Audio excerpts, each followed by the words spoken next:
the way these two southern Cameroonians were brutally killed by the military of the Cameroon government will surprise you. And we have to talk about it today. This thing is already circulating on social media for some days now, and nobody is saying anything. And when you will understand the way they were being brutally killed by the military of the Cameroon government, then you will understand why I am making this video and calling on all southern Cameroonians to stand up again, wherever you are, whether you are out of Cameroon or in different regions in Cameroon or in southern Cameroon. We have to stand up again.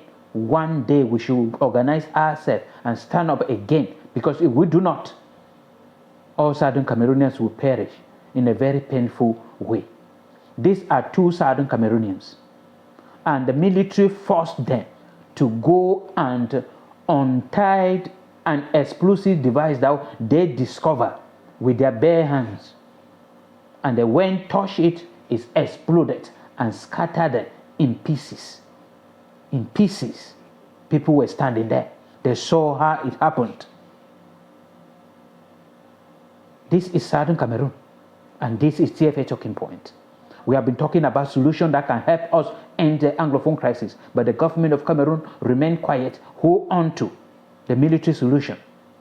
And this is becoming terrible, that human beings can be brutally killed this way.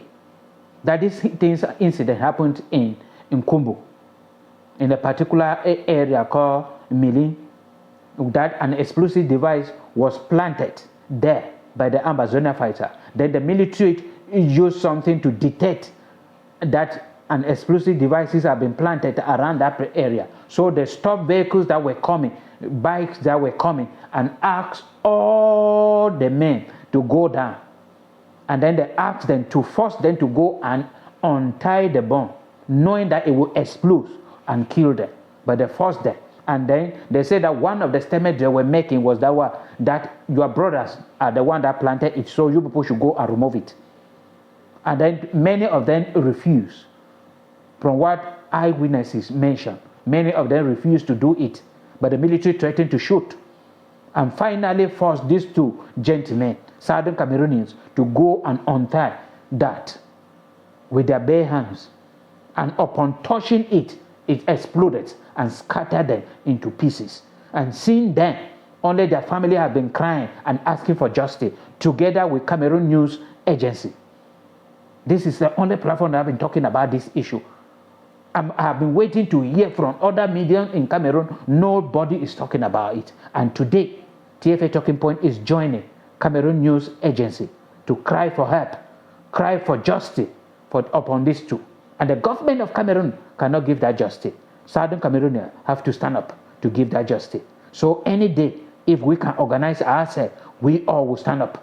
Wherever we are, whether you are in Europe, whether you are in America, whether you are where, stand up for these people. Use the social media platform that you are. If you are not having any page, you just have your profile, put it there. Let us cry justice for these people. If you are in Cameroon, you have the right to stand up. Let us cry justice for these people. If you are in southern Cameroon, let us cry justice for these people. It is terrible. Killing them, leaving them with their families. Leaving their families to suffer. And it is terrible that there was no way to recognize them. There is no way I can read all the eyewitnesses, but go to Cameroon News Agency and you will read detail about all the witnesses, eyewitnesses, the statement they gave, the same. All of them individually investigated and interviewed, gave the same thing, narrative of what actually happened. Meaning the military did it. And nobody is talking. The Ministry of Defense, quiet. The government, quiet. Everything to them is under control and under normalcy. It is terrible. I asked the government of Cameroon, what are you doing this to the innocent people of southern Cameroon? The objective of President Paul Biya was to assimilate the people of southern Cameroon. Is it assimilation? Force them to go to Francophone region for you to assimilate them. Don't kill them. Don't. And the only people that can stop this nonsense are southern Cameroonians. There is nobody that will help us. We are the one to help ourselves. And that we have to unite together to help ourselves.